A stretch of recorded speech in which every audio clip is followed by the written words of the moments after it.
Ryan Vickers was in third with his teammate up ahead of him, and Danny Kent on pole as it was a Yamaha lockout for the opener in 2024 in Navarra. Vickers got the whole shot into turn one, and Glenn Irwin was joining them despite a mistake into turn two, going wide, allowing the three Yams to go up ahead of him. Rory Skinner made a good start as well on the Taz Racing BMW to go up into fifth, whilst Peter Hickman led the chasing pack.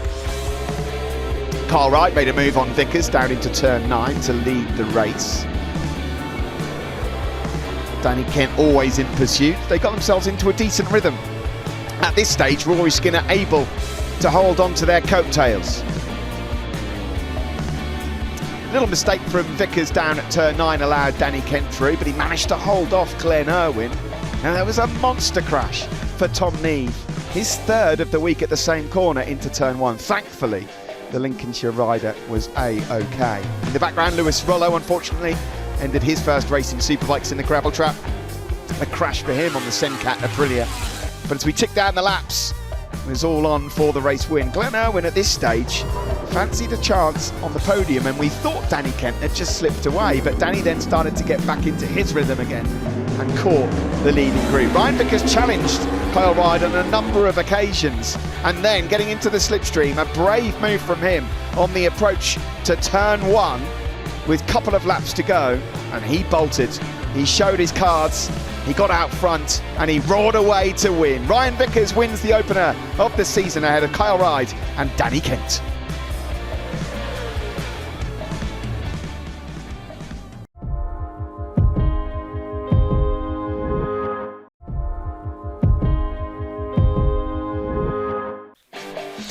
Race 2 at the Circuit of Navarra to kick off 2024 saw Kyle Ryde start from pole, but immediately challenged by Danny Kent despite Ryde closing the door uphill. There was immediate drama. Not a good start from Glenn Irwin. A rocket start for Rory Skinner, who swooped through into third, but then he had a moment. Glenn Irwin was pushed wide, and they then formed a big gap, and the three Yamahas managed to get out front again. There was drama for Fraser Rogers as he'd got himself into contention for another top 10. A big crash for him after an impressive race earlier in the day, but he was up on his feet and walked back to the garage. Danny Kent then took a turn of leading the race ahead of Kyle Ryde, and before too long, Ryan Vickers, his teammate, went through as well, as the McCams Martrain team anxiously waited to see if Danny could pick up his first win. Unfortunately for Rory Skinner, the news didn't get any better, and Mechanical saw him exit scene. Tommy Bridewell was riding tremendously. He barged his way through into third place and looked like he was going to challenge for the podium.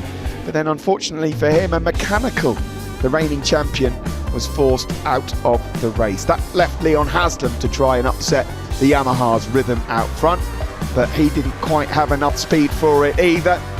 And ultimately, it was going to be another battle for victory between the Yamahas.